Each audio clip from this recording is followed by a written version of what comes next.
4 elemen pemikiran strategis. 1. Berpikir strategis. 2. Berpikir kreatif. 3. Berpikir berdasarkan visi. 4. Pemikiran berorientasi pasar. 1. Pemikiran strategis. Apa sih berpikir strategis itu? Berpikir strategis adalah kemampuan untuk merumuskan rencana jangka panjang berdasarkan analisis situasi saat ini, mengidentifikasi tujuan, dan merencanakan langkah-langkah untuk mencapainya. Contoh, misalnya sebuah platform e-commerce yang ingin meningkatkan pangsa pasar bisa melakukan analisis SWOT untuk menentukan keunggulan kompetitifnya, seperti kecepatan pengiriman dan pelayanan pelanggan yang baik. Kedua adalah berpikir kreatif. Berpikir kreatif mencakup kemampuan untuk menghasilkan ide-ide baru dan inovasi yang dapat membantu membedakan suatu bisnis dari pesaing.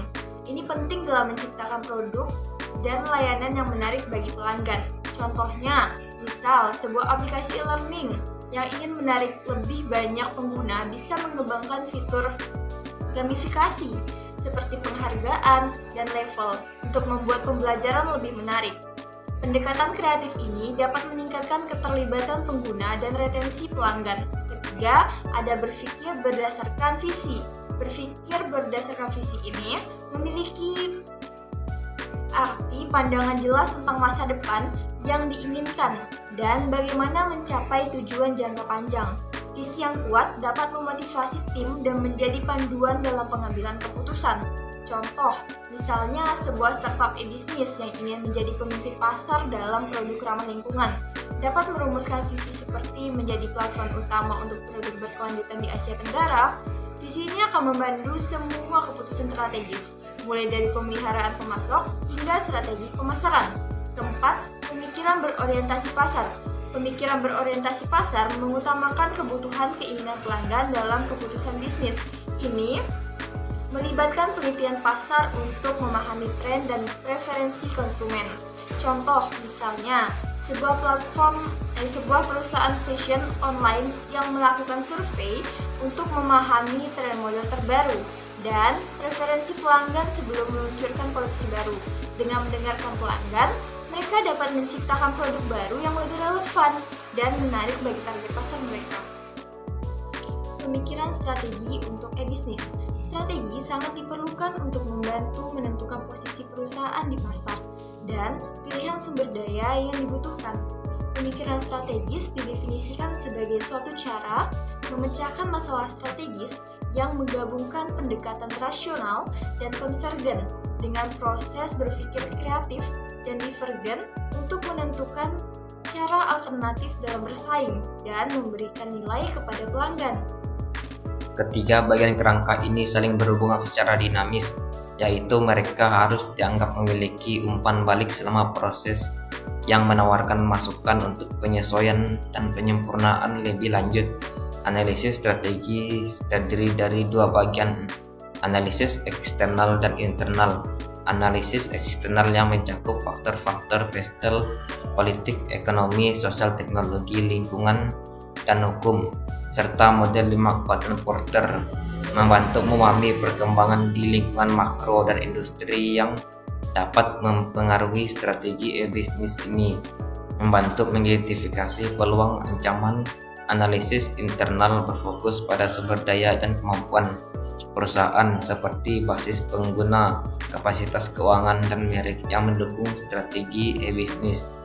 Kombinasi wawasan dari kedua analisis ini dapat disusun dalam matriks SWOT untuk menilai kekuatan, kelemahan, peluang, dan ancaman perusahaan yang membantu menentukan arah strategi seperti memilih posisi kepemimpinan, biaya, atau diferensiasi produk.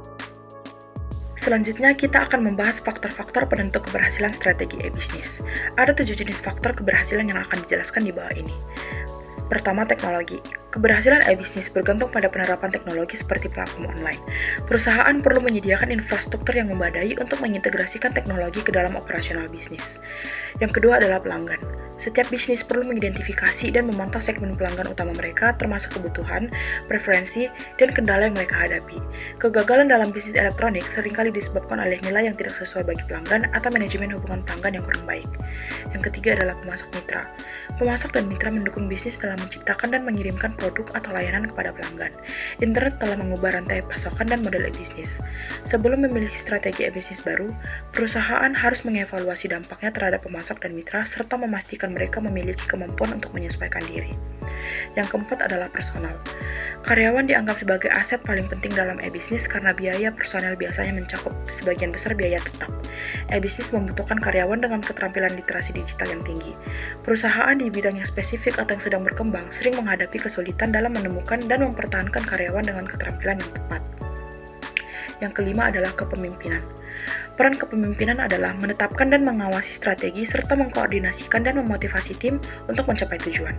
Pemimpin dalam e-bisnis perlu merancang struktur kerja yang jelas dan mendefinisikan peran serta tanggung jawab dengan baik. Berbeda dengan bisnis tradisional, e-bisnis membutuhkan gaya kepemimpinan yang lebih fleksibel. Yang keenam ada manajemen data, informasi, dan pengetahuan. Bisnis elektronik cenderung lebih berfokus pada pengetahuan dan informasi dibandingkan bisnis tradisional, terutama yang berbasis layanan data seperti perusahaan big data. Perusahaan ini menghasilkan banyak data yang perlu diolah dan diubah menjadi pengetahuan yang berguna. Dengan menerapkan model analisis data yang tepat, perusahaan dapat menciptakan nilai lebih, misalnya dengan mengidentifikasi pola perilaku konsumen melalui analisis data konsumsi. Dan yang ketujuh adalah penilaian kinerja strategis.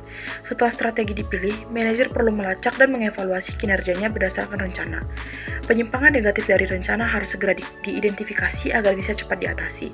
Manajer senior menetapkan indikator kinerja utama, ukuran kuantitatif untuk menilai kesuksesan organisasi, tim, atau karyawan dalam mencapai tujuan. Pendekatan sistematis terhadap perumusan strategi e-bisnis. Tujuan analisis dan perumusan strategi e-bisnis terletak pada mengidentifikasi dan memahami berbagai pilihan strategis dan implikasinya, dan kemudian mengevaluasi argumen yang mendukung atau menentang opsi ini secara berulang.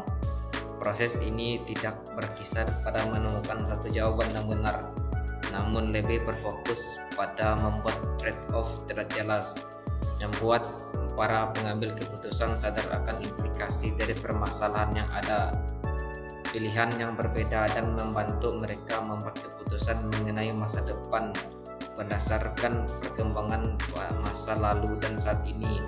Dalam pengertian ini, manajemen strategis dapat dianggap sebagai evaluasi terencana atau alternatif terhadap pendekatan ini adalah evaluasi terarah berdasarkan kebetulan belaka.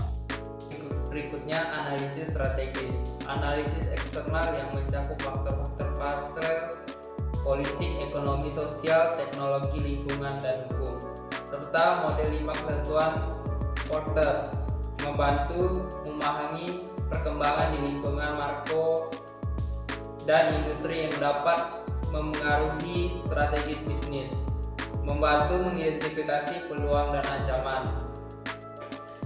Analisis internal berfokus pada sumber daya dan kemampuan perusahaan seperti berbasis pengguna, kapasitas keuangan, dan merek yang mendukung strategi bisnis.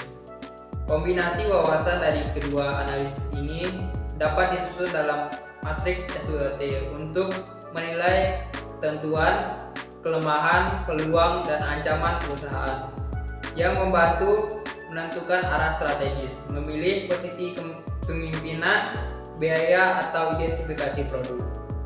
Kesimpulan, kita telah membahas tentang pemikiran strategis, faktor penentu, dan juga elemen kunci kerangka bisnis. Kesimpulan dari pembahasan mengenai strategi e-bisnis menunjukkan bahwa pemikiran strategis adalah kunci dalam menentukan posisi perusahaan di pasar dan sumber daya yang diperlukan. Sekian dari kelompok kami, atas perhatiannya kami ucapkan terima kasih.